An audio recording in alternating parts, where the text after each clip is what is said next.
Bonsoir à tous, la séance est ouverte. J'informe l'Assemblée que j'ai pris acte du dépôt le 14 décembre 2023 à 17h50 d'une motion de censure en application de l'article 49 alinéa 3 de la Constitution par Mme Mathilde Panot et 77 de ses collègues, la Première ministre ayant engagé la responsabilité du gouvernement sur l'adoption en nouvelle lecture de la première partie du projet de loi de finances pour 2024. En conséquence, l'ordre du jour appelle la discussion et le vote sur cette motion de censure. Le premier orateur va être M. Sébastien Delogu pour le groupe La France Insoumise pour une durée de 10 minutes.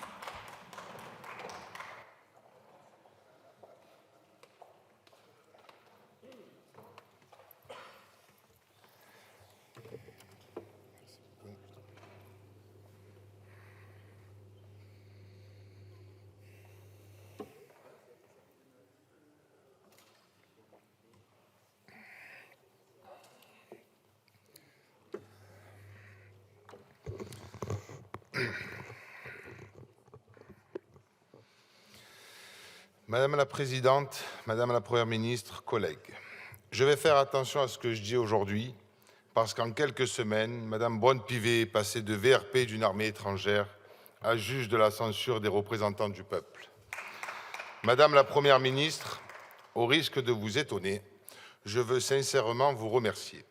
Vous remercier car en déclenchant pour la 21e fois l'article 49.3, vous donnez à quelqu'un comme moi, un simple habitant des quartiers nord, de notre si belle ville de Marseille, devenue aujourd'hui députée de la nation française, l'occasion de venir vous dire, droit dans les yeux, et pendant 10 minutes, ce que des millions de Françaises et de Français pensent de votre politique et de votre gouvernement.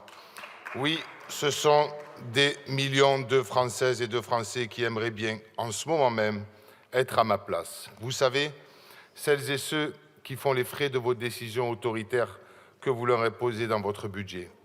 Sous votre gouvernement, ce sont des millions de Françaises et de Français qui ne peuvent pas couvrir leurs dépenses du quotidien, pourtant essentielles à la vie. Ce sont des millions de Françaises et de Français qui subissent le poids de la cruauté et des sacrifices du quotidien. Ce sont des millions de Françaises et de Français qui voient les choses simples, qui voient les prix des choses simples mais nécessaires exploser, comme leur nourriture, leur logement, leurs charges locatives, la cantine pour les enfants ou leur activité sportive et tant d'autres choses comme les vacances, si seulement ils pouvaient y songer. Ce sont des millions de Françaises et de Français qui, avec la venue de l'hiver, doivent trancher entre se chauffer et manger correctement. Ce sont des millions de Françaises et de Français qui savent très bien qu'ils sont les premières victimes de votre budget historiquement autoritaire. Eh bien, eux, Madame la Première ministre, je vous assure qu'ils ne vous disent pas merci. Et les 30 millions de travailleurs à qui vous avez volé 2 ans de vie avec votre réforme des retraites non plus. Car ils le savent, vous ne les écoutez pas, comme vous ne m'écoutez pas d'ailleurs en ce moment. Vous ne les considérez pas, bref, vous ne les respectez pas. Pourtant, si vous les écoutiez, vous comprendriez ce qu'ils vous demandent est légitime, car il est normal de vouloir une existence digne. Et donc, pour ça, de vouloir un État qui protège ses citoyens de la violence des marchés financiers et pas un État qui protège quelques-uns, vos semblables, des millionnaires, et qui voit l'inflation comme une aubaine de rentabilité. Si vous avez un peu de considération pour eux, comme pour moi, encore une fois, vous pourriez comprendre que ces 30 millions de travailleurs et travailleuses sont celles et ceux qui créent toutes les richesses que quelques-uns s'accaparent et qu'il est indécent que les plus pauvres d'entre nous soient également celles et ceux qui sont le plus maltraités. Enfin, si vous saviez ce qu'est le respect, vous auriez honte. Honte de la brutalité avec laquelle vous gouvernez, honte de passer en force ce budget au 49.3, honte de refuser systématiquement tous les débats, toutes les contradictions, sauf pour diviser les gens entre eux selon leur religion et selon leur couleur de peau. Alors, dans ce budget, sur lequel les représentants du peuple ne débattront pas à cause d'un énième 49.3, vous avez honteusement décidé de mettre fin au bouclier tarifaire alors que l'augmentation des prix continue avec une hausse de l'électricité de 31% en 18 mois et que vous ne proposez rien, ni pour la combattre, ni pour protéger celles et ceux qui en sont victimes. Dans ce budget, alors que l'État doit garantir à toutes et tous un enseignement public permettant l'émancipation des consciences libres, vous avez honteusement décidé de supprimer 2500 postes d'enseignants. Et dans ma circonscription, où il y a plus de 40% des gens qui sont non diplômés, où les citoyens de demain font déjà les frais de l'abandon de la République, à travers des services publics qui ont totalement disparu, vous avez décidé de fermer 8 classes, avec la complicité d'élus locaux qui continuent de s'enrichir sur la misère des gens et d'en profiter pour détourner l'argent public. Quel scandale quand en même temps vous donnez un budget extraordinaire pour le service national universel. Je vous le dis, au lieu de donner à tous les jeunes des conditions d'apprentissage dignes, au lieu d'ouvrir des places dans les universités, au lieu de donner des fonds à la hauteur des besoins pour les centres sociaux, au lieu de donner des logements dignes ou de quoi se nourrir à ces étudiants qui, pour la plupart, font la queue dans les banques alimentaires, votre gouvernement fait le choix de leur apprendre à marche forcée la Marseillaise. Quelle priorité! Dans ce budget, enfin, vous ajoutez à la dette de la France une véritable dette idéologique en refusant d'investir pour une véritable planification. Sur tous les thèmes, vous échouez. Comme sur la rénovation énergétique, où au rythme actuel, il faudrait plus de 2 millénaires pour rénover l'ensemble des passoires thermiques de notre pays, dans lesquelles les plus précaires d'entre nous continueront de vivre. Tout simplement parce que vous repoussez l'interdiction de la mise en location qui, effectivement, ne plaisait pas aux multipropriétaires et aux marchands de sommeil. Sur tous les amendements proposés et votés par les représentants du peuple, vous ne retenez rien, sauf pour arranger vos amis, comme l'amendement FIFA qui offre un véritable paradis fiscal aux fédérations sportives. Vous ne retenez rien, car soi-disant tout coûterait cher. Rien pour les petites retraites, rien pour bloquer les prix des loyers, rien pour bloquer les prix des produits de première nécessité, rien pour les AESH, rien pour nos anciens qui sont maltraités et qui pourrissent dans les maisons de retraite, ce qui arrange bien évidemment les vautours du privé. Vous refusez même d'indexer les salaires sur l'inflation, pourtant la seule mesure efficace pour protéger les travailleurs et travailleuses de notre pays. Et en même temps, vous refusez de taxer les superprofits, vous refusez de rétablir l'impôt sur la fortune, alors que la moitié de l'augmentation des prix des denrées alimentaires est due à une augmentation scandaleuse des marges par celles et ceux qui profitent de la crise pour se gaver leurs actionnaires, trop souvent qui se retrouvent sur ce banc de l'Assemblée. Vous êtes tous tout simplement une farce. Face à l'autoritarisme qui est votre méthode, face à la classe sociale qui est votre programme, face à votre 49.3, nous proposons de notre côté un contre-projet de rupture. Car aujourd'hui, la rupture, pour de nombreuses personnes, pour toutes celles et ceux que vous et votre gouvernement méprisez, c'est la condition de l'émancipation, c'est la condition de la dignité, c'est la condition de la survie. Car au point où nous en sommes, avec les leçons de morale déconnectées de la réalité, la rupture avec vous et votre politique, ce sont des choses simples, ce sont des choses concrètes, comme écouter les gens, débattre, avant d'imposer par un énième 49.3 votre budget. Et vous pourriez mépriser la démocratie, comme vous êtes encore en train de le faire pendant que vous ne m'écoutez pas, autant que vous le voudrez. Le dégoût face à votre politique, qui pousse certains à abandonner, ne sera jamais aussi forte que la colère face à ces conséquences qui nous poussent et qui poussent d'autres personnes à s'organiser et à agir. Depuis lundi, l'imposture de votre gouvernement est flagrante et malgré l'ajout de centaines d'amendements du Rassemblement national au projet de loi immigration, vous avez fait la preuve que vous n'êtes rien sans votre 49.3. Alors, Madame la Première ministre, face à vous, notre groupe parlementaire présidé par Mathilde Panot, ici présente, qui m'écoute avec attention, contrairement à vous, ne cédera rien et continuera d'œuvrer pour l'unité populaire et pour porter un projet de rupture pour la paix et la vie digne pour toutes et tous, conformément au programme de Jean-Luc Mélenchon en 2022 sur lequel nous avons été élus. Je vous remercie. Je vous remercie. La parole est à Madame Véronique Louwagie pour le groupe Les Républicains.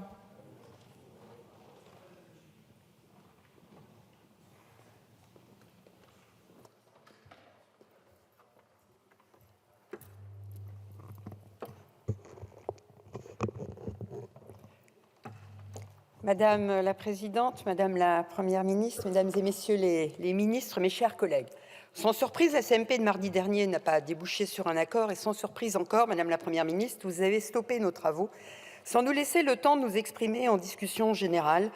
Un 49.3 de plus, le 21e. Je vous l'ai dit, le dis et je vous le répète, ce n'est pas l'article 49.3 de la Constitution qui en lui-même pose un problème, c'est la méthode employée par le gouvernement. Rendez-vous compte qu'entre la première lecture et la nouvelle lecture, nous n'avons pu débattre d'aucun amendement sur la première partie du budget dans l'hémicycle. Nous n'avons même pas pu voter le moindre article de ce volet recettes. Et sur la seconde partie, nous avons seulement examiné 7 des 23 missions budgétaires. Et Madame la Première ministre, il est pour le moins paradoxal de vous entendre nous reprocher de censurer le débat sur la loi immigration quand vous avez justement vous-même interdit le débat durant tout l'examen budgétaire de cet automne. Ne regardez pas la paille dans l'œil de vos oppositions, mais bien la poutre dans celle de votre majorité. Monsieur le ministre chargé des comptes publics, quand vous êtes intervenu à la tribune jeudi, vous avez vanté la méthode du gouvernement avec un esprit d'ouverture, en justifiant avoir retenu 515 amendements lors de la première lecture du PLF 2024. Soyons sérieux, vous n'avez retenu aucune des orientations majeures que nous vous proposions. Par ailleurs, le 12 décembre dernier, Monsieur le ministre, par un tweet où vous satisfaisiez que le budget 2024 du Sénat ait été adopté. Mais en 7 heures de temps, en moins de 7 heures de temps, en commission des finances, la majorité a détricoté 150 heures de débat au Sénat. Vous vous réjouissez d'avoir conservé quelques mesures du Sénat. Mais combien en avez-vous supprimé? Combien en avez-vous modifié? Je vais vous donner, Monsieur le ministre, le nombre. Votre bilan, ce sont 55 articles du Sénat supprimés par le rapporteur général. Ce sont 13 amendements de réécriture du rapporteur général pour annuler les apports du Sénat et revenir à la version de l'Assemblée nationale. Ce sont 17 amendements du gouvernement pour annuler purement et simplement ce qu'a fait le Sénat. Comment pouvez-vous encore parler d'ouverture quand vous balayez d'un revers de main le travail qui a été fait par une Chambre pourtant connue pour son sérieux et son esprit de responsabilité? Je regrette, à ce titre, que vous ayez rayé d'un trait de plume les 7 milliards d'économies budgétaires votées par le Sénat et dont nos comptes publics hautement déficitaires avaient grandement besoin. Mais le pire dans la méthode a été atteint avec l'amendement déjà communément dénommé amendement FIFA. En première lecture, déjà en catimini, le gouvernement a procédé à des cadeaux fiscaux via cet amendement, opportunément déposé par les députés Renaissance, dont le rapporteur général, et ceci quelques instants seulement avant le déclenchement du 49.3. Il s'agit du régime fiscal très accommodant pour la trentaine de fédérations sportives internationales reconnues par le Comité international olympique et pour leurs salariés. Heureusement, le Sénat, à l'unanimité, a supprimé cet ahurissant cadeau inapproprié et incompréhensible.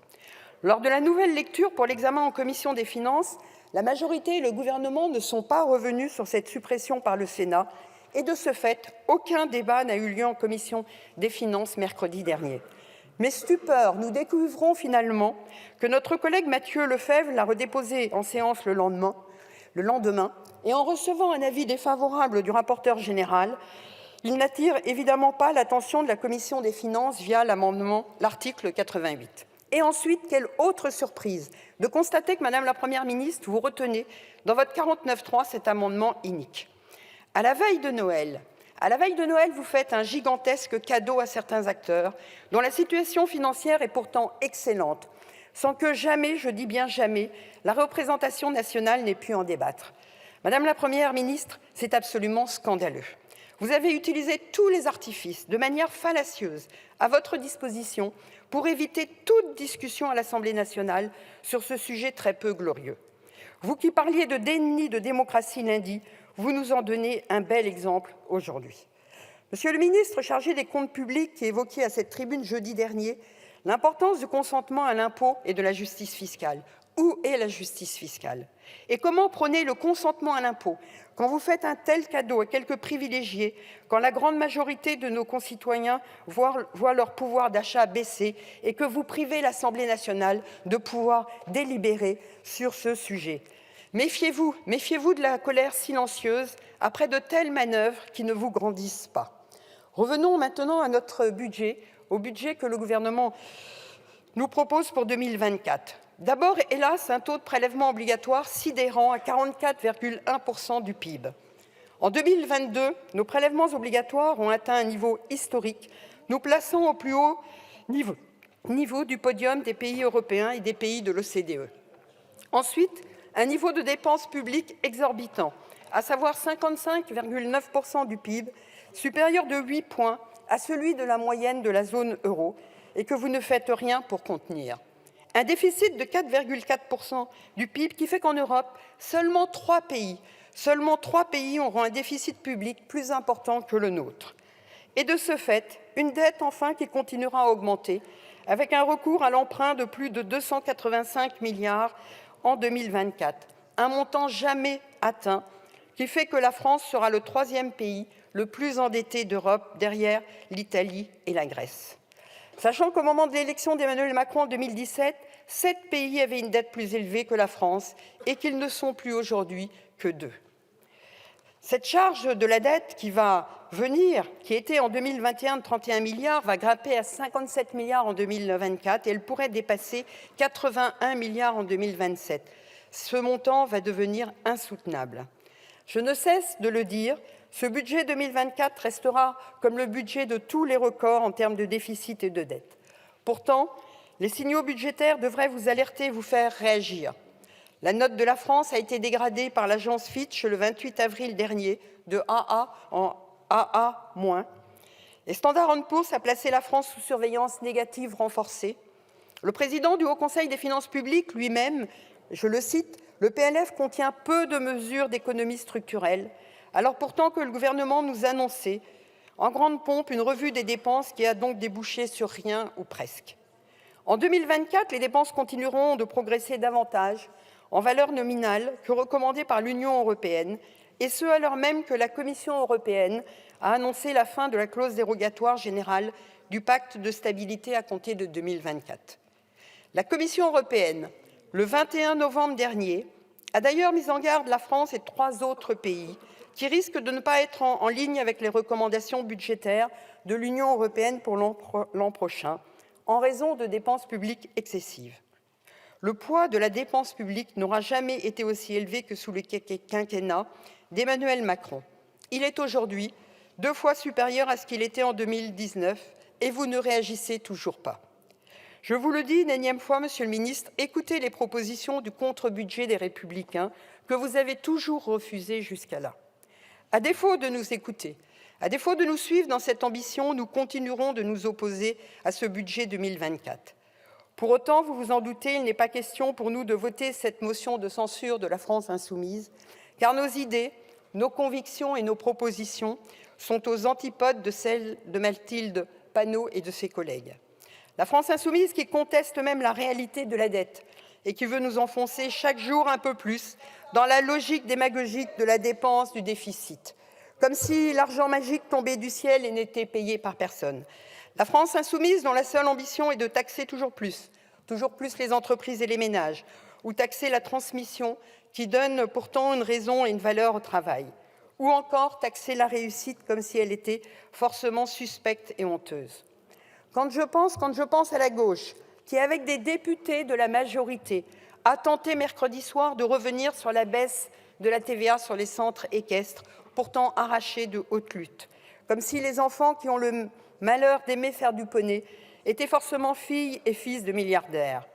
Enfin, il est hors de question de nous associer au message envoyé par la France insoumise à la jeunesse française de leur faire croire que l'avenir est dans l'assistanat, la décroissance, l'endettement record et le revenu universel.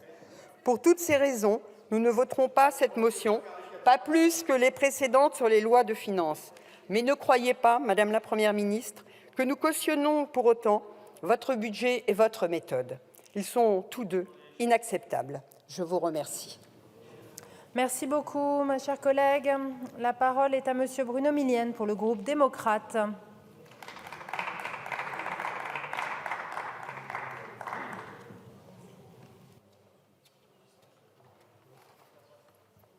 la Présidente.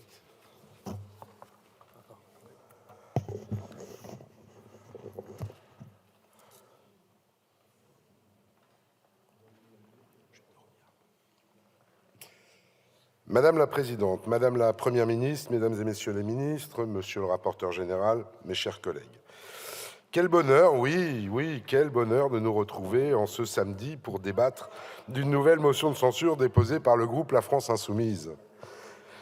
Je ne reviendrai pas longuement sur la nécessité qu'a le gouvernement de recourir à l'article 49 alinéa 3 dans le contexte d'une majorité relative qui empêche tout vote majoritaire sur un budget.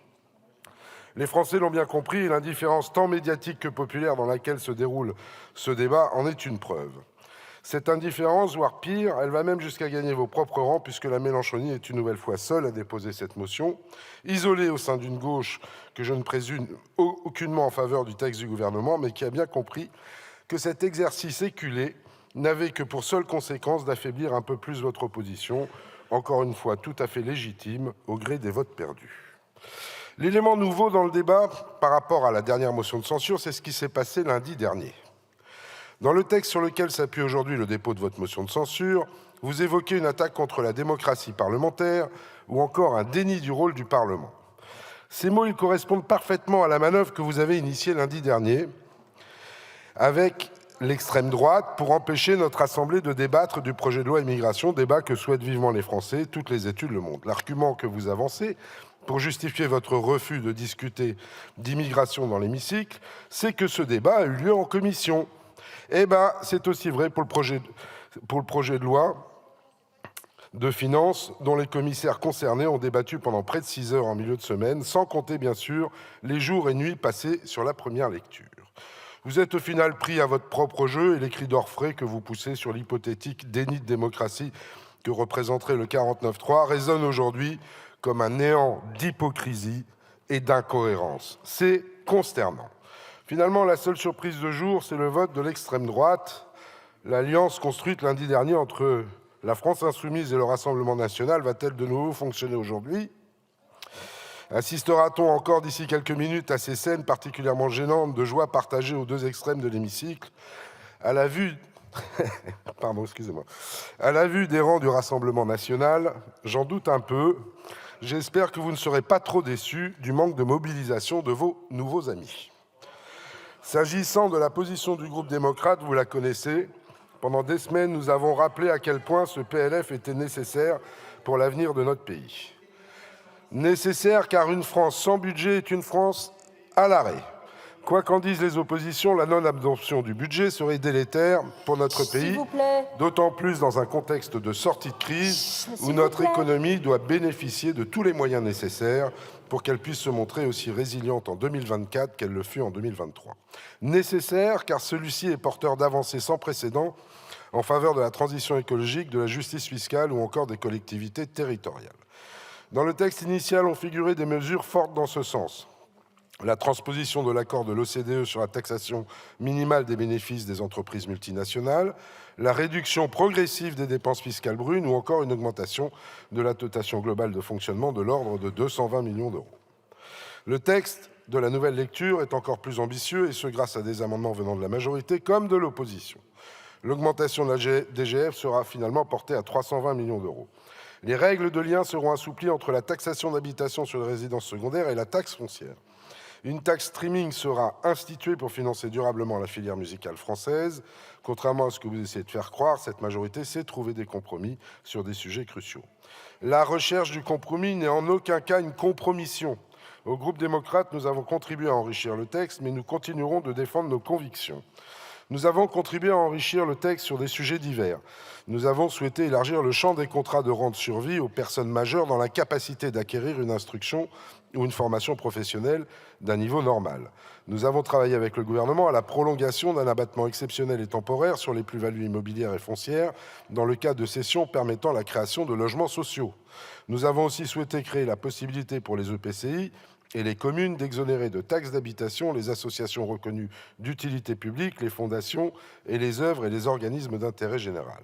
Par ailleurs, nous continuerons de défendre nos convictions et nous espérons convaincre nos collègues de leur bien fondé dans les prochains mois. On ne lâche rien. En matière de logement, nous avons des propositions fortes. J'évoquerai l'une d'entre elles. Pour adresser une réponse systémique et efficace sur le long terme à la pénurie de logements, nous en appelons à une réforme structurelle de la fiscalité des plus-values immobilières qui ne concernerait dans un premier temps que les terrains à bâtir. L'abattement pour durée de détention encourageant le phénomène de rétention foncière, nous souhaitons le supprimer en imposant les plus-values à la flat tax tout en l'indexant à l'inflation. En matière de justice fiscale, nous continuerons de soutenir une vision singulière de l'entreprise. Nous devons avantager les bénéfices utiles et décourager les bénéfices futiles. Dans ce sens, nous avons proposé en première lecture de mettre en place une taxe sur les programmes de rachat d'actions des grandes entreprises cotées. Bien que non conservée dans le texte final, cette mesure a été adoptée par 2 fois en commission des finances.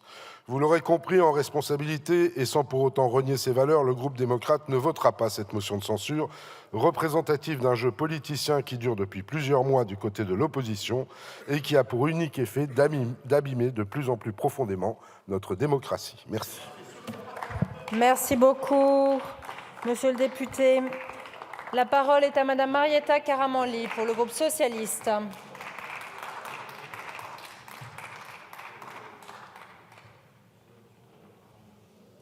Merci Madame la Présidente. Madame la Première ministre, mes chers collègues, une motion de censure est un acte habituel de procédure législative, même si exceptionnel dans un régime parlementaire classique. Reste que nous ne sommes pas dans un régime parlementaire classique. La motion de censure y est la réponse un peu standard, si vous me permettez l'expression, à l'engagement du gouvernement à lier son sort à un texte qui n'a pas trouvé de majorité pour le voter ou qui a peur de ne pas en trouver et fait pression sur son camp et ses alliés. C'est en effet, Madame la Première ministre, la 21e fois que vous forcez la main au Parlement. Et dans notre système, le chef de l'État qui domine en tout la vie publique ne peut être atteint par un vote au Parlement qu'indirectement. Et la motion de censure reste donc un moyen de dire qu'on s'oppose au fond. Il nous faut donc revenir au désaccord de fond sur ce projet de loi de finances initiale pour 2024.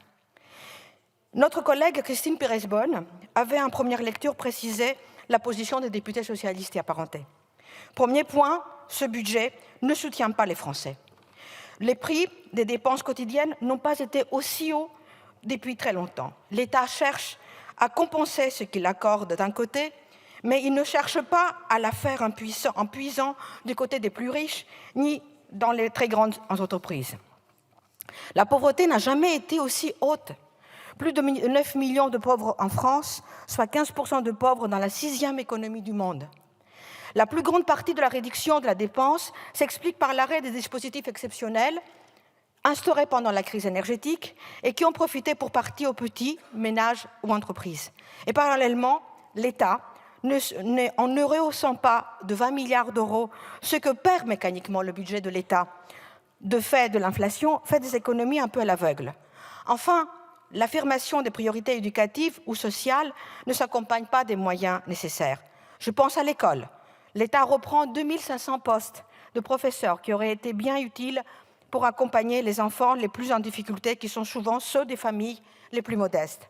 Je pense aux universités, qui accueillent bon nombre des étudiants les plus fragiles. L'État décide de mesures qu'il ne finance pas et s'abstient de préparer l'avenir. Ce sont près de 2 milliards qui auraient été nécessaires à celle-ci. Le deuxième point, c'est que ce budget ne soutient pas la transition énergétique. Une estimation née d'un rapport officiel considère qu'il faudrait une dépense publique de l'ordre de 34 milliards d'euros chaque année d'ici 2030 pour réussir la transition énergétique. Le gouvernement ne prévoit que 10 milliards d'euros, dont 7 milliards pour le ministère de la Transition écologique. Cela ne fait même pas le tiers pour y arriver, alors même que la non-action sera encore plus coûteuse et que des catastrophes sont devant nous. Troisième point, ce budget ne va pas dans le sens de la justice fiscale. Les calculs montrent que ce sont 70 milliards d'euros d'avantages, certains diraient de cadeaux, qui ont été faits aux plus riches et aux grandes entreprises au cours du précédent quinquennat. Se sont ajoutés 4 milliards de cadeaux supplémentaires l'année dernière et s'y ajoutent aujourd'hui à ce nouveau budget 4 milliards cette année. Les quelques petites taxes sur les secteurs qui font les profits les plus contestables n'atteignent même pas le milliard de recettes. Les distributions de dividendes, elles, n'ont jamais été aussi hautes. Plusieurs études et propositions montrent qu'un impôt rénové sur la fortune de très très riches rapporterait sans crise ni préjudice 25 milliards d'euros par an à minima. Les représentants de la majorité diront que les oppositions s'opposent, mais la discussion parlementaire a bien montré que les propositions des amendements des députés socialistes y apparentés et celles des autres groupes politiques ici de la gauche étaient dans l'ultra-majorité des cas rejetés, notamment lors des discussions en commission des finances. Je note ici que le 49.3 est idéal pour un gouvernement. Il lui permet de choisir ses amendements. Hausse du SMIC, c'est non. Paradis fiscal pour la FIFA, c'est oui. Baisse de la TVA sur les biens essentiels, c'est non. Baisse de la TVA pour l'équitation, c'est oui. Baisse de la TVA sur les transports en commun, c'est non. Baisse de la TVA sur les œuvres d'art et les objets de grande collection, c'est oui. Si les objectifs, donc, Madame la Première ministre, d'une politique ne sont pas partagés et qu'il ne fait aucun cas de propositions allant dans le sens des 3 priorités mentionnées plus haut, on ne voit pas comment une opposition de gauche pourrait bien voter un texte à l'envers de ce qu'elle défend. À ce stade, il paraît important de redire que la plupart des projets de loi, dont émanant du gouvernement, ont été votés avec le soutien des voix de nos collègues les Républicains. Ce n'est pas faire injure que de le rappeler. Un éminent historien a dit que l'actuel président avait recomposé la droite et qu'il en était la figure centrale. C'est vrai. Nous sommes quasiment sûrs qu'un accord entre les groupes de la majorité présidentielle et celui des Républicains interviendra sur le projet de loi relatif à l'immigration. Aujourd'hui, le 49.3 suffit, l'abstention de la droite étant l'alliée discrète qui permet de durer. Une fois, ça passe avec le 49.3, une fois avec l'abstention, une autre fois par un accord, et le « en même temps » institutionnel permet une recomposition qui penche nettement à droite. Alors, il est loisible de créer une histoire dans l'histoire, en mettant en cause la gauche. Mais au fond, sur les grandes orientations, c'est bien une politique de droite qui est menée. Retraite, budget, fiscalité, liberté, droit des étrangers. Le basculement s'est déjà opéré et il va continuer. Alors pour toutes ces raisons, nous voterons la motion de censure sans aucun état d'âme. Je vous remercie de votre attention. Merci beaucoup, mes chers collègues. La parole est à Monsieur Frédéric Valletoux pour le groupe Horizon.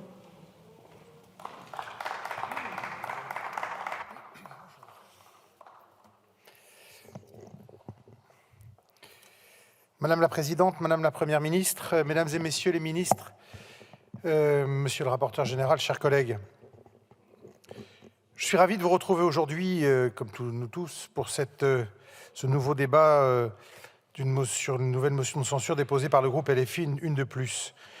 Nous pensons, nous, que ce budget, et je vais l'expliquer si on veut bien m'écouter, nous pensons, nous, que ce budget, s'il n'est pas parfait, répond aux impératifs qui s'imposent à nous. D'abord, le rétablissement des finances publiques, ensuite le verdissement de notre budget et de notre fiscalité, ensuite l'investissement massif dans la transition écologique et le régalien, soutien au pouvoir d'achat face aussi à l'inflation. Surtout, ce budget comporte de véritables avancées en matière de justice fiscale et de lutte contre la fraude. Nous le voyons tous au contact de nos concitoyens en circonscription. Certains ressentent un sentiment d'injustice, ont l'impression de fournir des efforts et de respecter les règles, tandis qu'ils voient les autres s'en exonérer.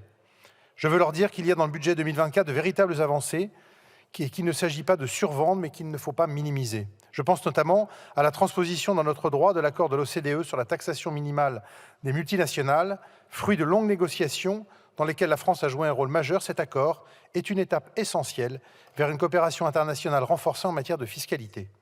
La concurrence fiscale entre les États ne peut se faire sans règles, et c'est par la négociation et la coopération que nous parviendrons à changer les choses. À ceux qui nous disent que le taux minimal de 15% n'est pas suffisant, je leur dis que c'est une première étape qui, bien sûr, en appelle d'autres. De la même façon, cette imposition minimale ne concerne que les entreprises, mais nous avons à cœur, dans les prochaines années, de pouvoir la transposer aux personnes physiques. C'est dans cet esprit que le groupe Horizon a déposé et fait adopter un amendement visant à engager plus concrètement la réflexion sur la mise en œuvre de l'imposition minimale internationale des personnes physiques. Loin des postures démagogiques et des effets d'annonce, le gouvernement et la majorité présidentielle sont à l'action pour permettre des avancées concrètes pour la justice fiscale. La justice fiscale, c'est également la juste contribution des acteurs qui ont bénéficié des circonstances pour accroître leurs profits. Fidèles à notre volonté de lutter contre les rentes, nous avons permis la prolongation l'année prochaine du mécanisme de contribution sur les rentes inframarginales des producteurs d'énergie. Ce sont près de 500 millions d'euros qui pourraient être récupérés par ce biais. De la même façon, il sera mis en place en 2024 une taxe sur les concessions autoroutières et aéroportuaires, là encore, pour éviter les effets d'aubaine liés à la conjoncture et lutter contre les rentes. Œuvrer pour une fiscalité plus juste, c'est aussi lutter plus efficacement contre la fraude. Ce fléau qui abîme le consentement à l'impôt renforce considérablement et à juste titre le sentiment d'injustice et grève les capacités d'action budgétaire de l'État. Sur ce point, le PLF 2024 permet la transposition législative du plan fraude présenté en début d'année. Renforcement des pouvoirs d'enquête, durcissement des sanctions, meilleur contrôle des prix de transfert des entreprises multinationales, facilitation des contrôles fiscaux. Les mesures contenues dans ce projet, il y en a d'autres, dans ce projet de loi de finances, sont ambitieuses et nécessaires pour passer un nouveau cap dans la lutte contre la fraude fiscale. Vous voyez, chers collègues, nous pouvons dire sans rougir que la première partie du PLF 2024 permettra de réelles avancées pour plus de justice fiscale. Dans la droite ligne de l'action du gouvernement et de la majorité depuis l'enchaînement des crises qui nous frappent, nous nous mobilisons également pleinement dans ce budget pour protéger nos concitoyens et nos entreprises face à l'inflation. Ainsi, la sortie du bouclier tarifaire sera lissée pour que l'augmentation des tarifs de l'électricité n'excède pas 10% en février prochain. Les aides à l'installation des entreprises sont reconduites et adaptées. Aucun pays n'a fait autant pour protéger son tissu économique et ses habitants face à la hausse des prix de l'énergie. Aussi, ce budget mobilise 25 milliards d'euros afin d'indexer les pensions de retraite, les prestations sociales et le barème de l'impôt sur le revenu sur l'inflation. C'est un effort très significatif qu'il faut souligner. Le groupe Horizon s'est aussi fortement engagé pour que le travail paye. Ainsi, nous avons proposé la suppression de l'impôt que constitue l'imposition d'une partie de l'impôt sur le revenu à la CSG. Nous avons également proposé la revalorisation du barème de l'impôt sur le revenu à 5,2%, au même niveau que celle des pensions. Ces mesures n'ont pas été retenues, alors que l'état de nos finances publiques ne nous laisse que peu de marge de manœuvre. Les députés du groupe Horizon, fortement attachés à l'ordre dans les comptes et au rétablissement des finances publiques, comprennent évidemment les choix budgétaires qui ont été faits. Mais nous prenons bonne note de la volonté du gouvernement de mettre en œuvre dans le PLF 2025 l'engagement du président de la République de baisse d'impôts de 2 milliards d'euros en faveur des classes moyennes. Il nous faut continuer à desserrer les taux qui leur donnent parfois le sentiment de payer pour les autres sans jamais recevoir de l'État. Beaucoup a été fait depuis 2017 avec plus de 25 milliards d'euros de baisse d'impôts sur les ménages et nous devrons poursuivre dans cette voie quand le contexte économique le permettra. Ce budget est un budget ambitieux en matière de transition écologique. Au-delà des 7 milliards d'euros de crédits supplémentaires qui y sont dédiés, la première partie du PLF consacre le verdissement de la fiscalité, notamment en prenant à bras-le-corps la question de la sortie de l'avantage fiscal sur le gazole non routier. Je veux notamment saluer la méthode qui a consisté à proposer une trajectoire claire et progressive de sortie de cet avantage fiscal, établie en concertation avec les acteurs concernés. Ce PLF consacre également le renforcement des incitations fiscales à l'utilisation des biocarburants ou encore le renforcement des malus pour les voitures les plus polluantes. Les traductions fiscales du projet de loi relatif à l'industrie verte trouvent également leur place dans ce texte, avec notamment la création du crédit d'impôt au titre des investissements en faveur de l'industrie verte. Nous nous donnons ainsi les moyens de réussir l'incroyable défi de conjuguer réindustrialisation et décarbonation. Enfin, et j'en terminerai par là, le PLF 2024 marque le soutien renouvelé de l'État aux collectivités locales. La dotation globale de fonctionnement augmentera, comme cette année, de 320 millions d'euros. L'extension du fonds de compensation pour la taxe sur la valeur ajoutée, le FCTVA, aux dépenses d'aménagement représentera une hausse supplémentaire de 250 millions en faveur de l'investissement local aussi. Et conformément aux annonces que vous avez faites, Madame la Première ministre, un soutien complémentaire sera apporté aux départements confrontés à une forte dégradation de leur situation financière. Je pourrais citer encore beaucoup de dispositions en faveur des collectivités locales présentes dans ce PLF, mais je ne voudrais pas être trop long. Vous l'aurez compris, le groupe Horizon et Apparentés considère que ce PLF est un bon budget, que c'est un budget nécessaire, qu'il est nécessaire que la France se dote d'un budget sérieux en ces temps tourmentés. Et donc, vous l'aurez compris, le groupe Horizon ne votera pas cette motion de censure. Merci beaucoup. Merci beaucoup, mon cher collègue. La parole est à Madame Sophie Taillé-Polian pour le groupe écologiste.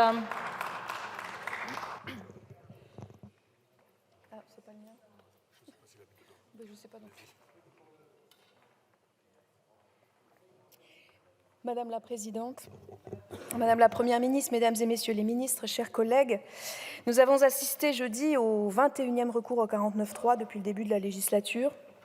Qu'est-ce que ça veut dire ? Ça veut dire que le gouvernement gouverne seul, isolé, comme dans une forteresse assiégée, sans le Parlement, sans les corps intermédiaires, sans les élus locaux, sans le peuple. Ultime fantasme d'une élite qui se croit éclairée, alors qu'elle participe à faire renaître les ombres du passé, persuadée qu'elle est seule à savoir ce qui est bon pour le peuple et qu'elle peut avoir raison contre lui. Vous rejetez sur l'opposition la responsabilité du blocage de la France, mais vous en êtes les seuls auteurs. Vous nous avez même accusés, avec l'adoption de la motion de rejet contre votre projet de loi sur l'immigration, de refuser le débat. Mais si vous aviez voulu le débat, vous auriez cherché à composer avec celles et ceux qui ont appelé à voter pour vous au second tour de la présidentielle et dans tant de circonscriptions aux législatives. Et ça, on ne peut pas dire que vous l'ayez fait, certes non. Vous êtes au contraire dans une logique totalement opposée à la nôtre.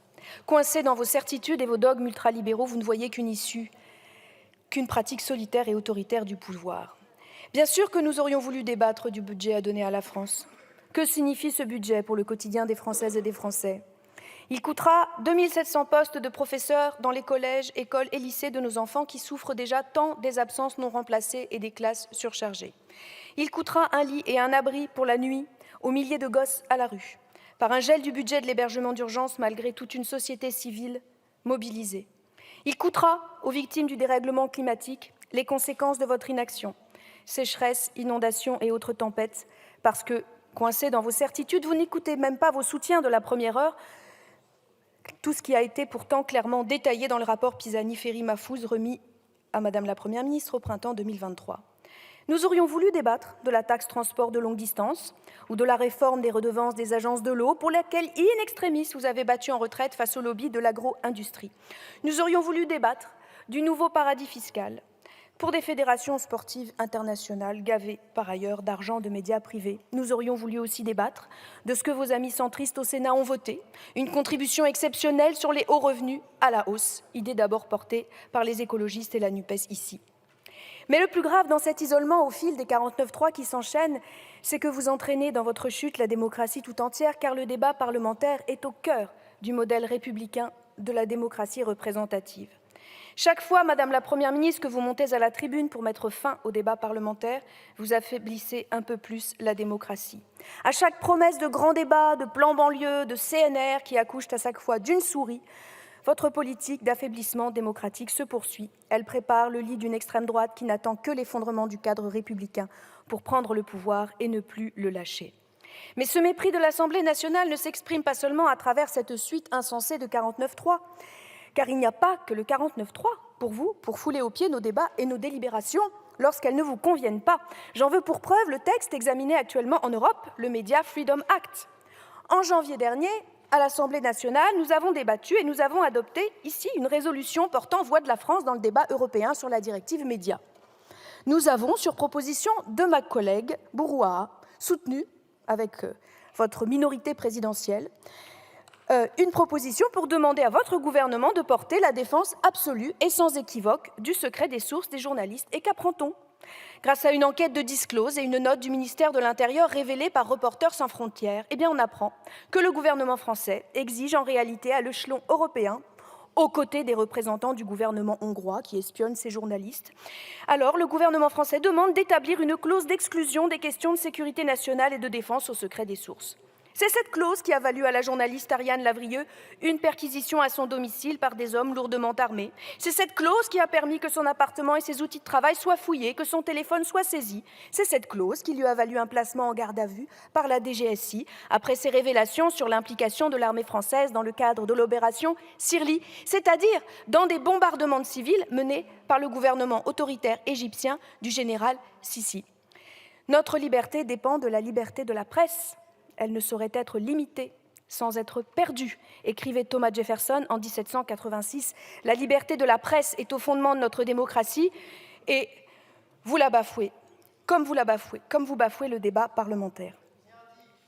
Je m'adresserai volontiers à mes collègues députés de la majorité, si certains étaient là, qui tous ne peuvent se retrouver dans cette compromission avec la droite dure et dont certains, je le sais, ont refusé de voter le mandat de la commission mixte paritaire sur le projet de loi immigration. Je leur dirai s'ils étaient là, est-ce pour ça que vous avez été élus ? Madame la Première ministre, vous êtes affaiblie par le vote de lundi Et voulant poursuivre votre entreprise de délégitimation de l'Assemblée nationale, vous pensez que la meilleure défense, c'est l'attaque avec vos amis. Et nous voici, nous, groupe écologiste, mis au banc des accusés pour une prétendue alliance NUPES-RN sur la motion de rejet du texte immigration. Certains responsables dans cette Assemblée menaçant même de nous tondre. Vous êtes d'accord avec ça, monsieur? Dans une référence honteuse, sexiste et même, je dirais, dégueulasse, voyez.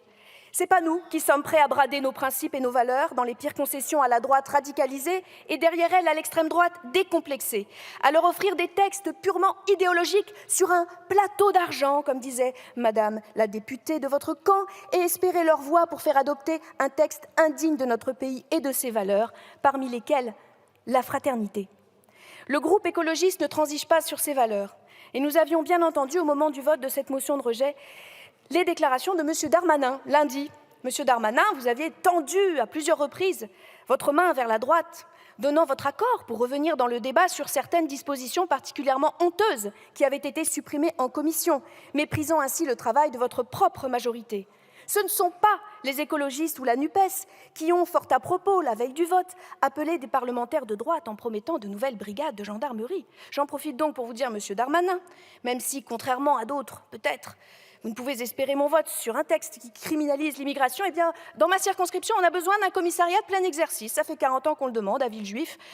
Et les habitants de cette circonscription, leur sécurité vaut autant que celle des autres. J'aimerais un commissariat de plein exercice, monsieur le ministre de l'Intérieur. Mes chers collègues, on ne peut faire sans le Parlement, on ne peut agir sans le consentement du peuple et de ses représentants, on ne peut agir dans l'opacité, c'est pourquoi le groupe écologiste demande que les débats de la CMP de lundi soient rendus publics, et c'est pourquoi le groupe écologiste considère que ce gouvernement ne mérite que la censure. Je vous remercie. Merci beaucoup. La parole est à monsieur Jean-Marc Tellier pour le groupe La Gauche démocrate et républicaine.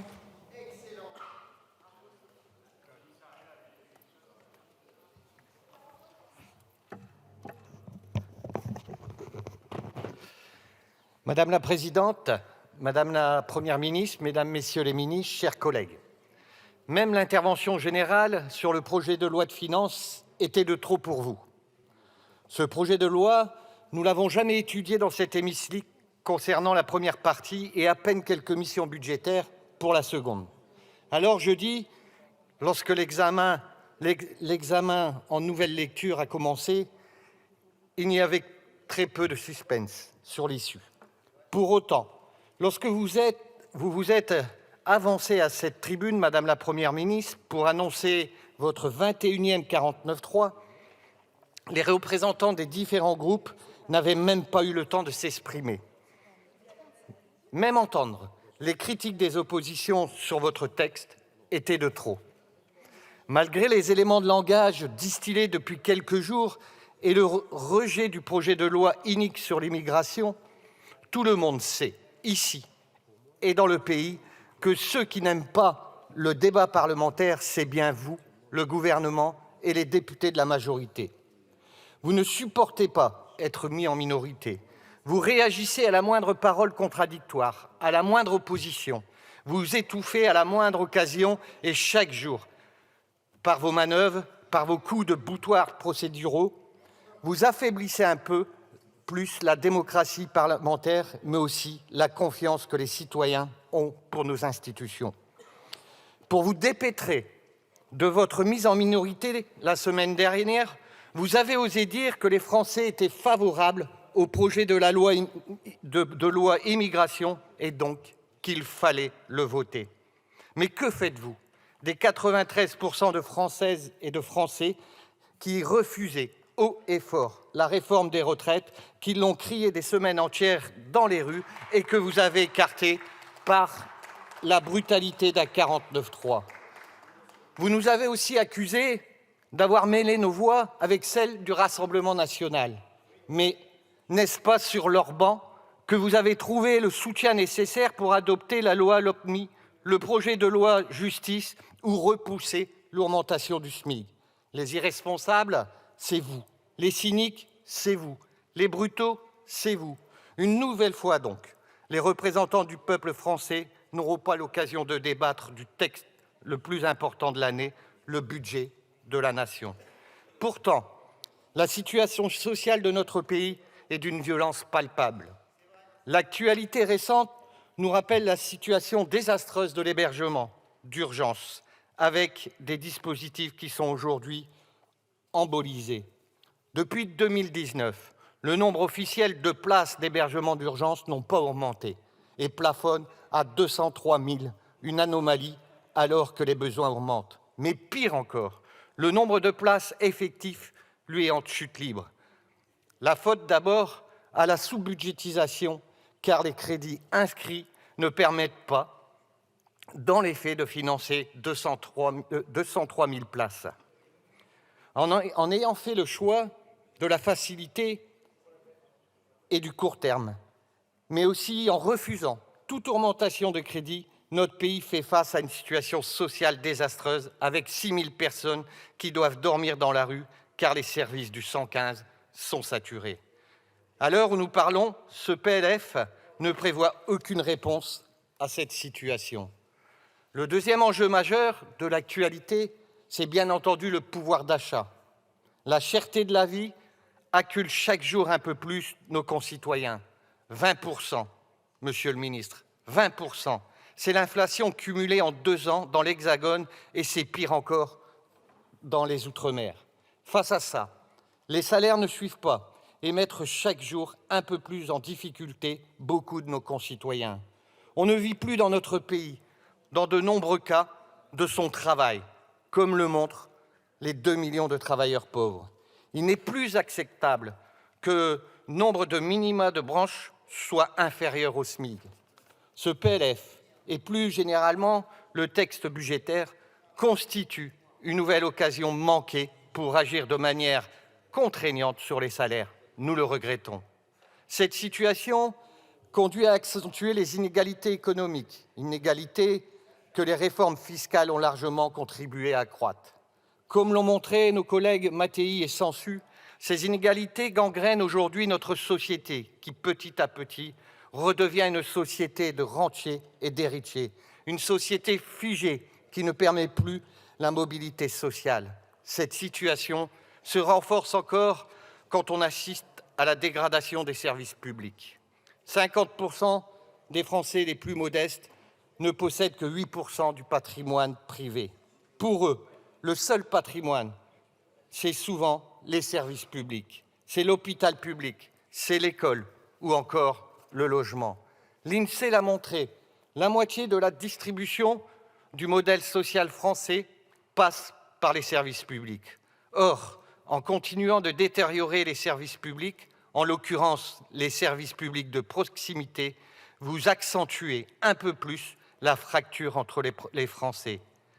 Que dire également de la fracture entre le territoire hexagonal et les territoires d'outre-mer? Les crédits supplémentaires que vous avez accordés à ces territoires sont loin d'être suffisants pour pallier les retards de développement qu'ils subissent depuis trop longtemps.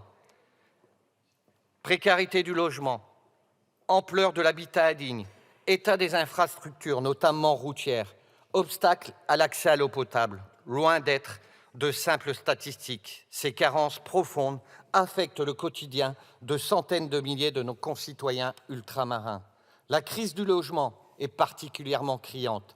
Alors que l'offre de logement est dramatiquement insuffisante, des milliers d'habitants sont en attente d'un logement social. Que dire de l'eau, cette ressource fondamentale qui leur est encore inaccessible? Où sont les investissements massifs pour garantir l'accès à l'eau potable pour tous?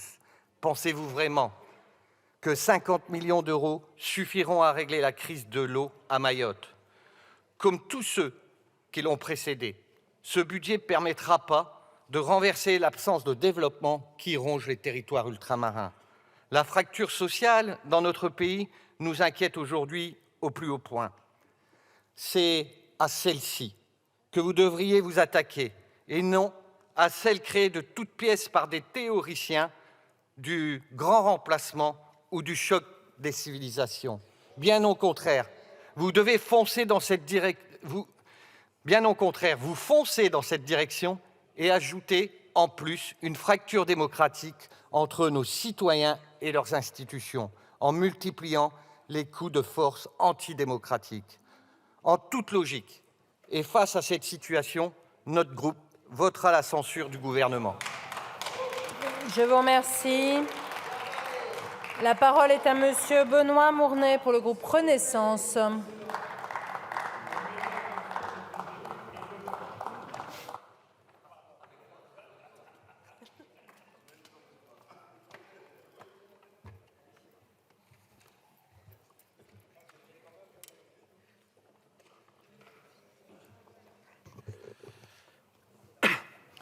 Madame la Présidente, Madame la Première ministre, Mesdames, Messieurs les ministres, Monsieur le rapporteur général du budget, chers collègues, nous voici réunis ce samedi soir pour la motion de censure que vous avez souhaité déposer à la suite de l'engagement de la responsabilité du gouvernement sur la loi de finances 2024. Mais qu'ils aient choisi d'envoyer dans cette Assemblée un député de la majorité ou de l'opposition au projet du Président de la République, les Français ne nous ont pas élus pour bloquer. Les Français nous ont élus pour travailler et pour agir. Les Français ont souhaité souverainement cette Assemblée sans qu'aucun des partis n'obtienne en effet une majorité absolue. Mais si aucune coalition gouvernementale n'a été possible jusqu'ici, nous n'avons pas davantage une majorité alternative, hormis effectivement d'improbables alliances de circonstances de contraire, comme vous l'avez montré tristement lundi dernier. Or, chacun le sait, la nation a besoin d'un budget pour assurer les services publics. Vous avez indiqué dès le départ, et avant même d'en connaître le contenu, que vous vous opposeriez au texte budgétaire. C'est votre droit. La Constitution du général de Gaulle a justement prévu cette situation. La Première ministre engage sa responsabilité et nous la soutenons. Je voudrais quand même ici rappeler que ce fameux 49.3 que vous fustigez n'a été adopté que sur les textes budgétaires. A contrario, 85 textes définitivement adoptés avec des majorités, et non des moindres, pour nos armées, notre justice, l'accélération des énergies renouvelables, le nucléaire, l'industrie verte, l'emploi et le pouvoir d'achat, auxquels s'ajoutent 30 textes d'initiative parlementaire, dont plusieurs que nous avons votés ensemble. Pour autant, le budget de la Nation 2024, avez-vous seulement été prêt à en construire un budget de compromis, comme nous avons su le faire d'ailleurs sous l'impulsion du ministre pour la loi de finances de fin de gestion 2023 ? La réponse est non, et nous le regrettons. Mais il n'est pas exact d'affirmer, comme vous le faites, chers collègues, dans votre motion, que ce budget serait le seul travail du gouvernement. Les parlementaires de la majorité, comme des oppositions, y ont contribué. Un seul exemple, porté par le groupe socialiste et apparenté, contre la fraude fiscale, la généralisation des aviseurs fiscaux. Ce projet de loi de finances est un véritable texte antifraude. Il prévoit plus de moyens et de sécurité pour les équipes de contrôle, de nouveaux outils adaptés au numérique et davantage de capacités pour sanctionner les fraudeurs. La navette avec nos collègues sénateurs a été utile également. Vous l'avez souligné, Madame Louwagie. Elle a permis de corriger, grâce aussi à nos alertes de députés ruraux, le zonage du nouveau dispositif France Revitalisation Rurale, ou encore de proposer un dégrèvement en faveur des logements ayant fait l'objet de travaux de réhabilitation de seconde vie, ou encore l'augmentation de la dotation d'amorçage commune nouvelle. Mais si nous n'avons pu conclure mardi soir en commission mixte paritaire avec nos collègues sénateurs, c'est parce qu'ils ont poussé leur soutien aux collectivités territoriales jusqu'à vouloir supprimer la mission administration territoriale de l'État. Or, évidemment, nos communes et nos communes rurales en particulier ne veulent pas voir disparaître nos préfets, bien au contraire. Mais vous avez raison, un budget voté a toujours plus de force. Eh bien, mercredi soir, en commission des finances, nous avons bien voté et adopté cette loi de finances 2024. Et cette motion aujourd'hui, c'est son intérêt à nos yeux, eh bien, nous permet de voter pour ou contre ce budget 2024 en séance publique. Vous êtes dans l'opposition et vous vous opposez. Nous sommes dans l'action. Et ce projet de loi de finances 2024 est bien un budget d'action et de responsabilité. Car ne vous en déplaise, mes chers collègues, nous avons une responsabilité collective vis-à-vis des générations futures et vis-à-vis de nos partenaires européens sur nos comptes publics. Car un État endetté est un État empêché. L'Europe, l'euro nous protège. Ce budget ambitieux et responsable est aussi permis grâce au soutien de l'Union européenne. Où en serait notre agriculture française sans la politique agricole commune? Où en serait notre relance industrielle sans les 40 milliards d'euros du plan relance européen? Où en serait le développement de nos régions rurales sans la politique européenne de cohésion?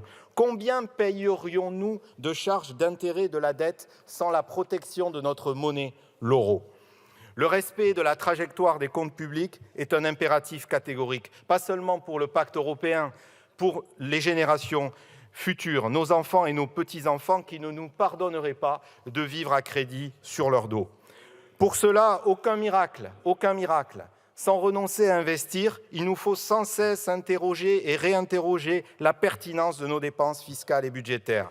Je salue par conséquent, Monsieur le Ministre, le respect de la trajectoire de la loi de programmation de finances publiques à 4,4% cette année et souhaite que nous poursuivions ensemble ces efforts dans les années qui viennent. Nous ne pouvons pas tolérer de laisser exploser davantage les charges d'intérêt de la dette. Aujourd'hui, 55 milliards d'euros, ce serait demain 75 milliards, devenant le premier budget de l'État, c'est vraiment insupportable. En votant contre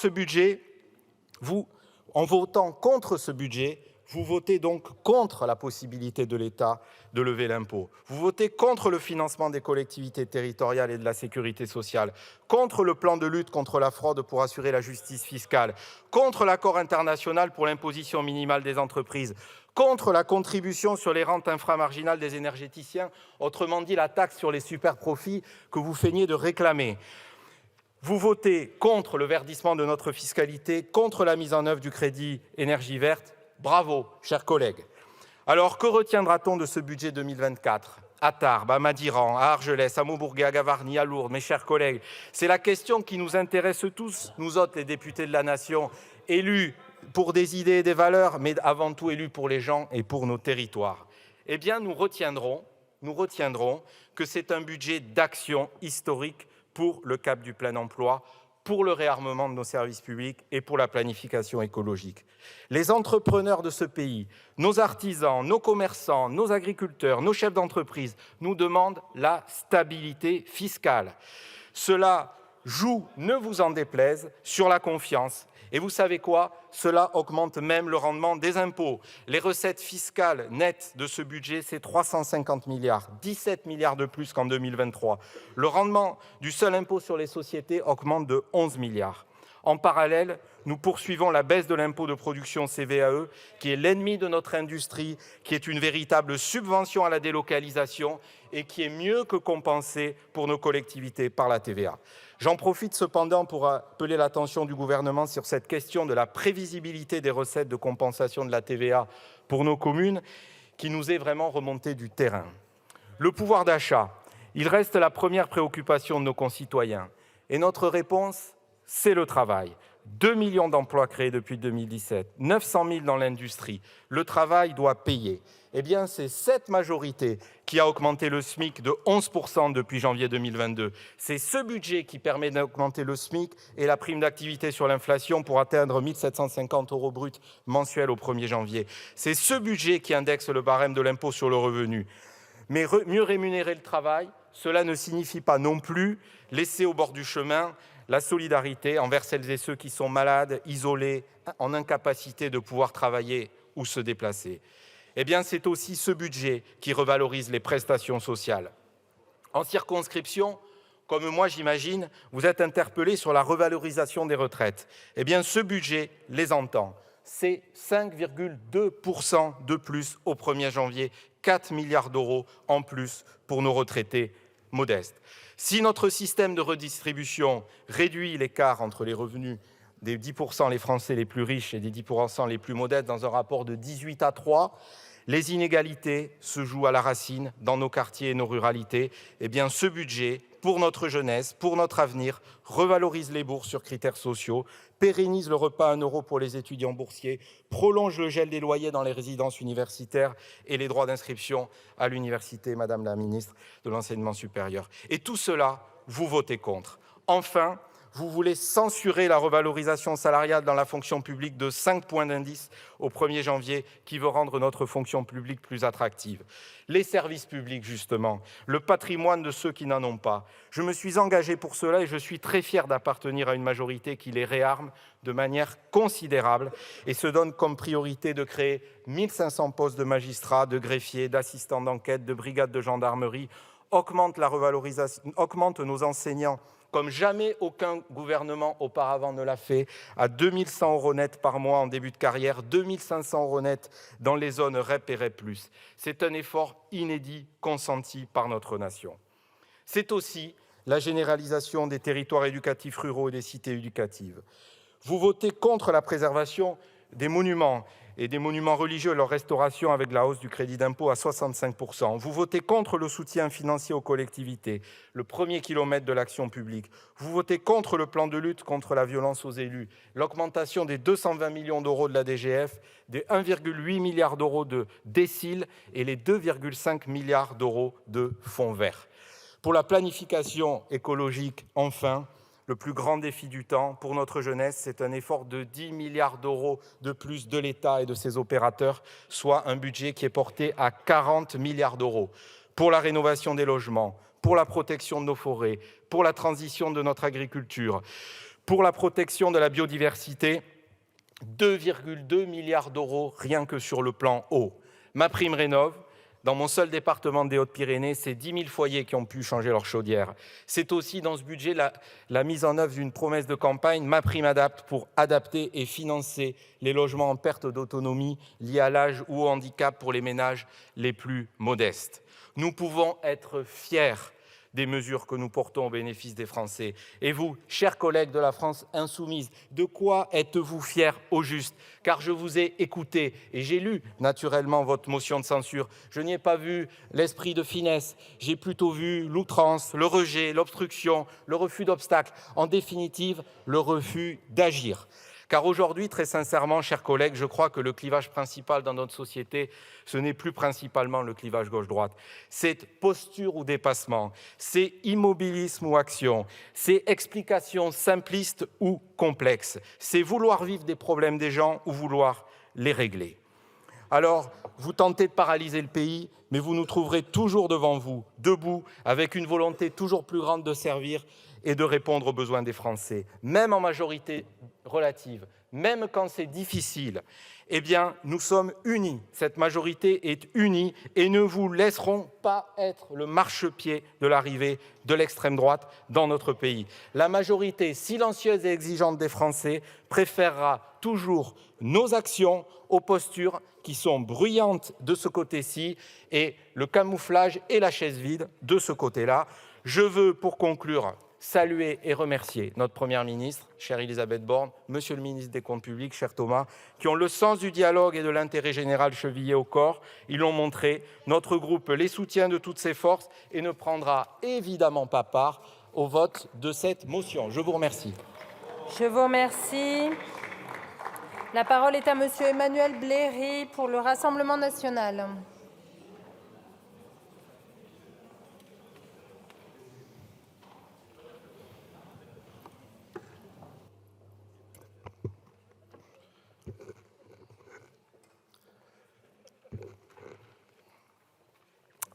Merci Madame la Présidente, Madame la Première ministre, Mesdames, Messieurs les ministres, chers collègues. 21-49-3 en 18 mois.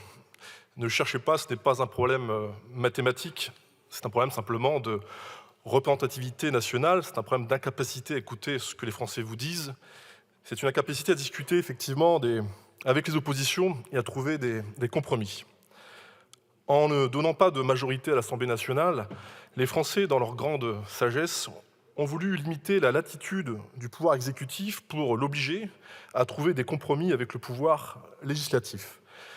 Contre l'esprit de la démocratie et de la représentation nationale, vous surexploitez le dispositif flash du 49.3. Lorsque la Macronie défait à l'Assemblée nationale un accord qui apparaissait équilibrée au plus grand nombre à la sortie du Sénat, elle prend le risque de mobiliser contre elle toutes les oppositions. C'est ce qui s'est passé cette semaine quand l'opposition vote en même temps c'est la fin du « en même temps ». On notera quand même que les représentants des mondialistes, tellement certains de l'issue du vote, tellement arrogants tant envers le peuple qu'envers les oppositions, n'avaient même pas pris le soin de faire le plein des voix dans ses rangs lors de la motion de rejet du projet de loi immigration. Quel manque de préparation. La situation pourrait faire rire si elle était sans conséquences. Sauf que notre pays a besoin d'un vrai débat démocratique.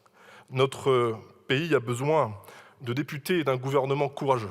Notre pays a besoin de définir et de tenir une position claire en matière d'immigration et pas de « en même temps ».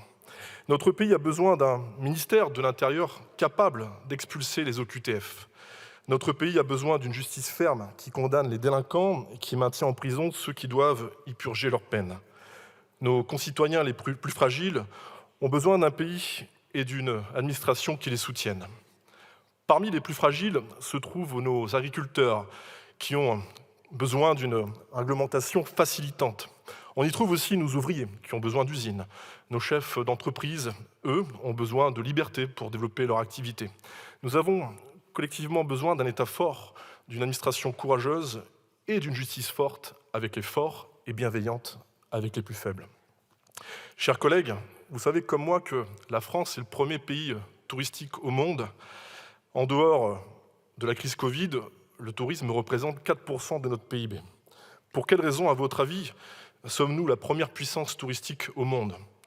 Tout simplement pour la qualité de ses assiettes et la beauté de nos paysages. Voilà la France. Et qui fait la qualité de nos assiettes et la beauté de nos paysages? Ce sont nos agriculteurs. Il suffit de prendre de la hauteur, au sens propre, pour s'en rendre compte. Le travail de la main de l'homme en France est visible depuis l'espace. Les couleurs, les odeurs, la terre fertile, l'engagement, le dur labeur, ce sont nos agriculteurs. Ce sont eux les architectes du quotidien de notre pays. Je repense à cette jeune agricultrice que j'ai rencontrée à Camblin-l'Abbé sur ma circonscription, qui me faisait part de ses craintes quant à son avenir. Elle souhaite effectivement reprendre l'exploitation de ses parents, mais à quel prix? Elle a pourtant des idées et des projets, comme celui de robotiser la traite, de s'agrandir et de faire tous les efforts pour répondre aux exigences environnementales. Les jeunes veulent s'engager, mais ils connaissent la précarité du monde agricole, ils connaissent d'ailleurs même le harcèlement. Oui, chers collègues, le monde agricole est harcelé, bousculé et mis au banc d'une disparition avec les méthodes de ce gouvernement. À Givenchy-le-Noble, les éleveurs m'ont parlé de l'image du monde agricole, de ce besoin d'une politique forte pour vivre de leur production et non d'aide qui les oblige à vivre à la petite journée. Nos agriculteurs souffrent. Cette phrase n'est pas un slogan politique, ce n'est pas un mot rhétorique, c'est une réalité. 100 000 exploitations ont mis la clé sous la porte en 10 ans. 25% des agriculteurs ont plus de 60 ans. Les moins de 40 ans ne représentent que 14% de la population agricole. Se pose aujourd'hui la question du remplacement des départs en retraite. Avez-vous un plan, Madame la Première ministre? Oui, vous avez un plan, absolument, comme vous dites, mais celui-ci vise en fait à affaiblir le monde agricole. Fin des dérogations des utilisations des néonicotinoïdes sans alternative qui conduit à la fermeture directement de la sucrerie d'Écaudreuve dans le Cambrésis, juste à côté de ma circonscription. Crise énergétique qui conduit à une crise des endiviers. Difficulté à maintenir l'équilibre économique des exploitations qui amène à des dépôts de bilan ou à des drames humains. Le monde agricole, Madame la Première ministre, c'est 2 suicides par jour. Et pour enfoncer le clou, le gouvernement fait les poches des paysans sous prétexte d'un verdissement de notre économie. Nos paysans, en vérité, sont prêts à être les acteurs principaux de la souveraineté alimentaire. Ils sont prêts aux enjeux de demain. La réponse se trouve dans le localisme. Effectivement, produire local, consommer local. Vous le refusez aujourd'hui, nous le ferons demain avec Marine Le Pen. Toute la classe politique fait le même constat. Les membres de la majorité et les ministres ne cessent de répéter qu'ils soutiennent les agriculteurs. Mais rien n'y fait, lorsque vous proposez des réformes ou des engagements, ce sont nos paysans qui subissent. Alors que la guerre en Ukraine a fait exploser les prix des matières premières, alors que les prix des énergies fossiles et de l'électricité se sont envolés à cause du marché européen, appliquer Idéologiquement, je dirais, et même, vous direz progressivement, puisque vous avez un petit peu changé de méthode entre deux, le GNR ressemble furieusement aujourd'hui à de l'acharnement envers le monde agricole. Cet hiver, vous avez demandé aux éleveurs de couper l'électricité. L'été, vous demandez aux mêmes éleveurs, aux agriculteurs en général, de baisser la consommation d'eau. Et maintenant, vous en prenez directement à leur porte-monnaie. Vous décidez d'appliquer les augmentations du GNR en période de crise des prix, alors qu'en fait, il faudrait au moins les geler jusqu'à ce que la situation économique se stabilise. Lorsque ce soir, mesdames, messieurs, membres du gouvernement, vous serez attablés, vous aurez une pensée pour nos agriculteurs, ceux-là même qui font la qualité de nos assiettes et la beauté de nos paysages, ceux qui contribuent à faire de la France, le premier pays touristique au monde. Mais l'indécence ne s'arrête pas là. D'une part, le gouvernement, je viens d'en parler, supprime les exonérations de taxes sur le GNR. D'autre part, le gouvernement fait adopter en catimini, via ce 49.3 dont il a le secret, un amendement FIFA qui va exonérer d'impôts les fédérations sportives internationales qui s'installeraient à Paris et d'impôts sur le revenu leurs salariés qui touchent des rémunérations exorbitantes. Voilà le cadeau fiscal fait à la FIFA, alors même où de nombreux Français vont devoir se serrer la ceinture à Noël. Je le dis et je le répète, notre gouvernement ferait mieux de s'occuper des Français qui se lèvent tôt pour travailler et pour faire vivre ce pays plutôt que de raser gratis les chasseurs de primes à un moment où notre dette publique s'élève à 3 000 milliards d'euros. Emmanuel Macron, le Mozart de la finance, fait sombrer la France dans un état de quasi-faillite et nous prépare à un destin à la grecque. Son « quoi qu'il en coûte » est en fait devenu, en vérité, un « quoi qu'il vous en coûte », chers Français. Notre pouvoir exécutif est complètement déconnecté des réalités des Français. Alors certes, on entend partout, c'est l'élite intellectuelle de la France. Elle a fait ses classes à Sciences Po et à l'ENA. Avant d'accéder au pouvoir, elle travaillait dans des cabinets, en banque ou dans la com.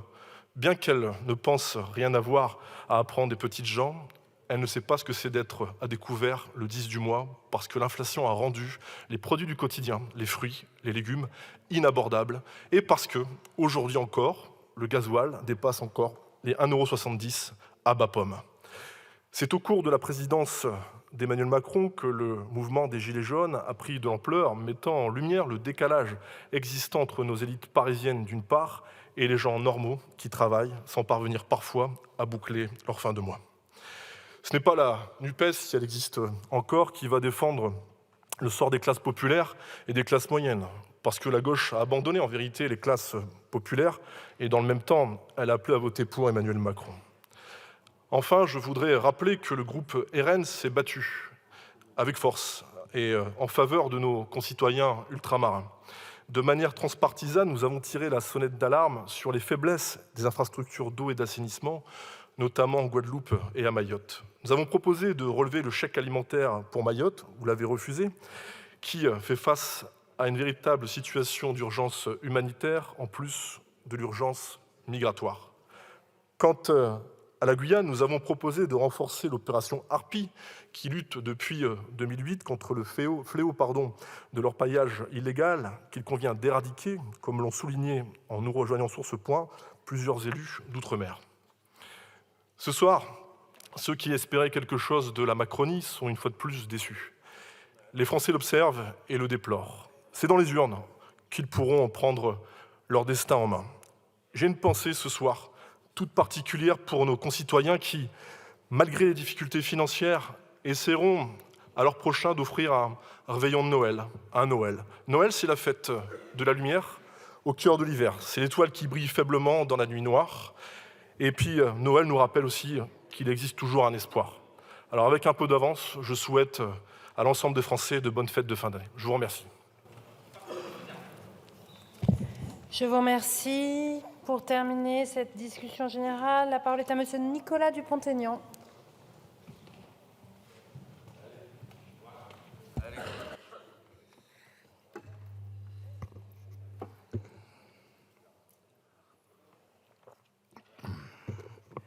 Madame la Présidente, Madame la Première ministre, chers collègues, 21 49.3 en 18 mois, du jamais vu sous la Ve République, Imaginez-vous sérieusement, Madame la Première ministre, finir le quinquennat avec, à ce rythme, près d'une soixantaine de 49.3 à votre actif? Des 49.3 de surcroît enclenchés avant même la discussion des amendements, interdisant tout débat dans l'hémicycle. Croyez-vous sincèrement que les Français accepteront longtemps, docilement, un tel déni de démocratie à répétition? Comme je vous l'ai déjà dit à cette tribune à maintes reprises, vous n'avez jamais digéré le vote des Français aux élections législatives de juin 2022.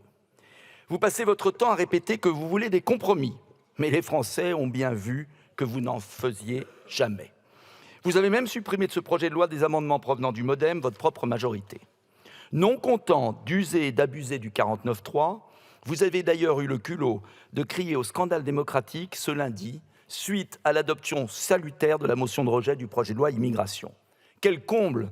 Se plaindre d'une absence de débat le lundi et dégainer le 21e 49.3 le jeudi. Vous n'avez plus aucune crédibilité. Votre gouvernement n'a plus aucune crédibilité. Vos ministres, d'ailleurs, le savent et vous rappellent à l'ordre, monsieur le maire. Avec le président de la République, vous êtes au fond, et vous le savez tous, sur les bancs de ce gouvernement, dans une impasse totale. Seul l'arbitrage du peuple français, par référendum, ou par des élections législatives, ou même par une élection présidentielle anticipée, peut résoudre le conflit de légitimité entre un président à bout de souffle et une assemblée, il faut bien le reconnaître, ingouvernable. Mes chers collègues, la question fondamentale est donc de savoir si vous souhaitez continuer à vous épuiser inutilement en discutant avec un gouvernement de mauvaise foi qui fait tant de mal au pays, au risque d'ailleurs de couler avec lui, ou si au contraire vous faites preuve de courage en votant la censure qui obligerait Emmanuel Macron à oser la dissolution qui ne manquera pas de venir, j'en suis certain. La gravité des problèmes du pays, les souffrances des Français nous obligent à agir vite. N'attendons pas 2027. Chaque mois de perdu aggrave la déliquescence sans précédent de notre nation. Submersion migratoire, avec l'arrivée chaque année de 500 000 étrangers, sans compter les clandestins, rendant impossible l'intégration et la paix civile. Insécurité croissante, rendant invivable le quotidien dans de nombreux quartiers et donnant un sentiment de toute puissance aux barbares qui tiennent la rue.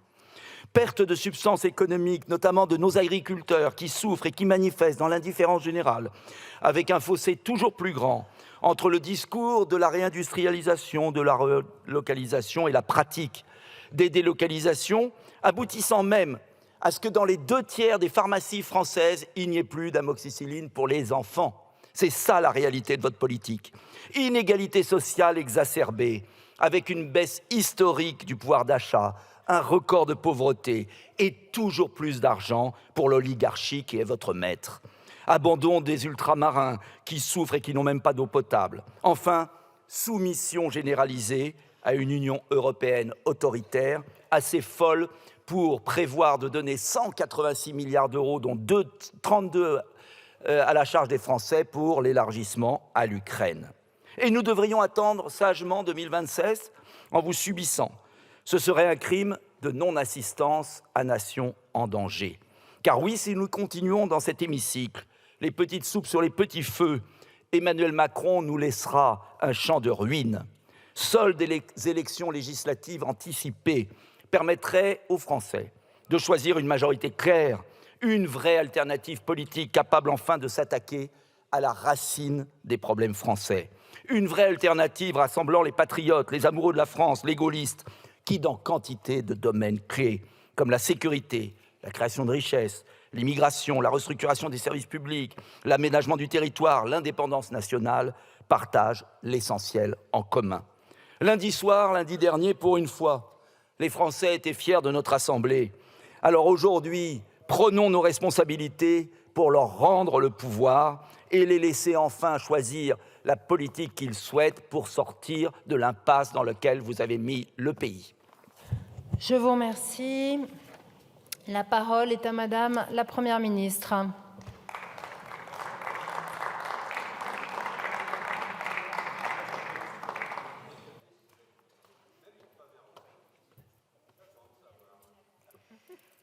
Madame la Présidente, Mesdames et Messieurs les députés, je ne dirai que quelques mots de cette première partie du projet de loi de finances pour 2024. Les orateurs de la majorité en ont parfaitement rappelé les contours et les principales mesures. Cette première partie du budget est nécessaire pour donner des moyens à l'ensemble de nos services publics et de nos politiques. Elle met en œuvre un engagement clé que nous avons pris devant les Français, pas de hausse d'impôts. Elle prévoit des mesures importantes pour le logement, pour le pouvoir d'achat, pour la transition écologique, pour les outre-mer, pour une politique de la ville ambitieuse, pour nos agriculteurs, pour les communes rurales ou pour la lutte contre la fraude. Elle a été amendée grâce à des propositions de la majorité comme des oppositions, de l'Assemblée nationale comme du Sénat. Je pense à l'extension du prêt à taux zéro. Grâce à ce texte, il sera ouvert à 6 millions de Français supplémentaires, les Français des classes moyennes. Je pense à la réforme des zones de revitalisation rurale attendue par les élus ruraux. Comme je m'y étais engagée devant l'Association des maires de France, grâce à ce texte, le zonage sera étendu à 4 000 communes supplémentaires. Mais malheureusement, comme d'habitude, ces mesures n'étaient au cœur ni de votre motion de censure, ni de vos prises de parole. Au fil de vos interventions, j'ai écouté les mêmes arguments, entendus et réentendus. Et ce soir, plusieurs d'entre vous ont encore osé taxer le gouvernement de déni de démocratie. Pourtant, Mesdames et Messieurs les députés censeurs, vos manœuvres et vos indignations surjouées ne trompent personne. Avec la majorité, avec mon gouvernement, nous n'avons pas de leçons de concertation à recevoir de la part de ceux qui refusent toute recherche d'accord. Avec la majorité, avec mon gouvernement, nous n'avons pas de leçons de débat à recevoir, alors même que vous répondez à chaque budget par des motions de rejet et des motions de censure. Avec la majorité, avec mon gouvernement, nous n'avons pas de leçons de parlementarisme à recevoir de la part de députés insoumis qui n'ont que les outrances à la bouche. Avec la majorité, avec mon gouvernement, nous n'avons aucune leçon à recevoir dans la lutte contre l'extrême droite, alors que vous alliez régulièrement vos voix à celles du Rassemblement national. Régulièrement, vous faites front commun, l'extrême gauche pour provoquer le blocage et l'extrême droite pour en récolter les fruits. Vous dites vous opposer, mais dans cette Assemblée, bien souvent, les extrêmes se font la courte échelle. Mesdames et Messieurs les députés, depuis plus de 18 mois, sur tous les textes, nous avançons, nous construisons. Certains tentent de rabaisser le travail parlementaire. La réalité est ailleurs. Le Parlement fonctionne malgré toutes les tentatives de certains. Depuis plus de 18 mois, nous avons construit des majorités avec des parlementaires de tous les groupes de l'arc républicain. Près de 60 textes ont été adoptés sans recourir au 49.3. Des textes importants portant des mesures fortes. Encore récemment pour le plein emploi, pour le pouvoir d'achat, pour le bien vieillir. Bien sûr, chacun sait qu'il en va autrement pour les textes budgétaires. Depuis les communes jusqu'à notre Parlement, voter un budget est la marque d'appartenance à une majorité ou à une opposition. Je peux regretter que cet usage nous empêche de construire un accord sur le budget, mais je ne le conteste pas. En revanche, j'en tire les conclusions qui s'imposent et, en responsabilité, j'utilise les outils que notre Constitution nous donne. Nous respectons ces principes à la lettre, comme l'a affirmé le Conseil constitutionnel hier. C'est une réponse claire aux apprentis constitutionnalistes du Rassemblement national. Mesdames et Messieurs les députés, rien n'atteindra ma détermination, ni les invectives, ni les outrances, ni les motions de censure à répétition, ni encore moins les alliances entre les extrêmes. Au contraire, cela renforce ma volonté d'agir avec le gouvernement, avec toute la majorité, au service des Français. Je vous remercie. Je vous remercie, Madame la Première ministre. La discussion est close. Je vais maintenant mettre aux voix la motion de censure. Le scrutin est annoncé dans l'enceinte de l'Assemblée nationale. Je rappelle que seuls les députés favorables à la motion de censure participent au scrutin et que le vote se déroule dans les salles voisines de l'hémicycle. S'il vous plaît, Madame la Première ministre, la séance n'est pas levée. Madame Thévenot, Monsieur le ministre, Le scrutin est ouvert pour une durée de 20 minutes. Il sera donc clos à 20h20. La séance est suspendue.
Mes chers collègues, la séance est reprise. Voici le résultat du scrutin.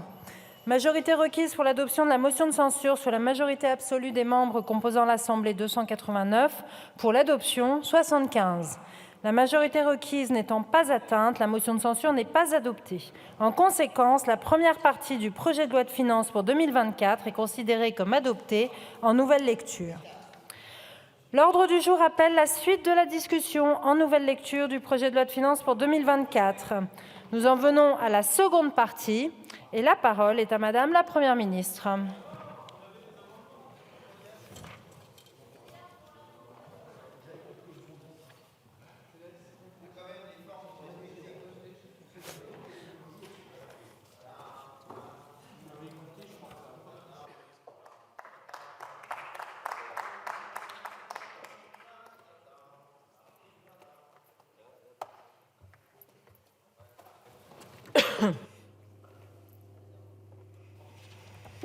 Madame la Présidente, Monsieur le Président de la Commission des finances, Monsieur le rapporteur général du budget, Mesdames et Messieurs les rapporteurs, Mesdames et Messieurs les députés, alors que vous venez à l'instant, pour la troisième fois sur ce projet de loi de finances, de rejeter une motion de censure, les délais constitutionnels se rappellent à nous.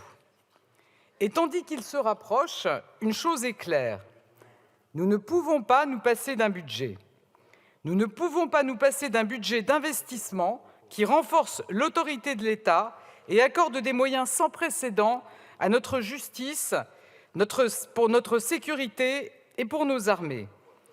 Nous ne pouvons pas nous passer d'un budget vert qui porte les investissements en faveur de la transition écologique à 40 milliards d'euros.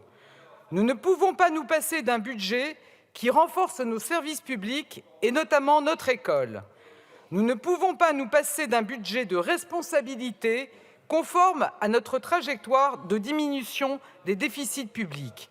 Nous ne pouvons pas nous passer d'un budget amendé et enrichi grâce au travail parlementaire, grâce à la majorité et aux oppositions, grâce à l'Assemblée nationale et au Sénat. Aussi, sur le fondement de l'article 49, alinéa 3 de la Constitution, j'engage la responsabilité de mon gouvernement sur la deuxième partie et l'ensemble du projet de loi de finances pour 2024. Je vous remercie. Je vous remercie, Madame la Première ministre. L'Assemblée nationale prend acte de l'engagement de la responsabilité du gouvernement conformément aux dispositions de l'article 49, alinéa 3 de la Constitution. Le texte sur lequel la Première ministre engage la responsabilité du gouvernement sera inséré en annexe au compte-rendu de la présente séance. En application de l'article 155, alinéa 1er du règlement, le débat sur ce texte est immédiatement suspendu. Ce texte sera considéré comme adopté, sauf si une motion de censure déposée avant demain 20h25 est votée dans les conditions prévues à l'article 49 de la Constitution. Dans l'hypothèse où une motion de censure serait déposée, la conférence des présidents fixera la date et les modalités de sa discussion. La séance est levée.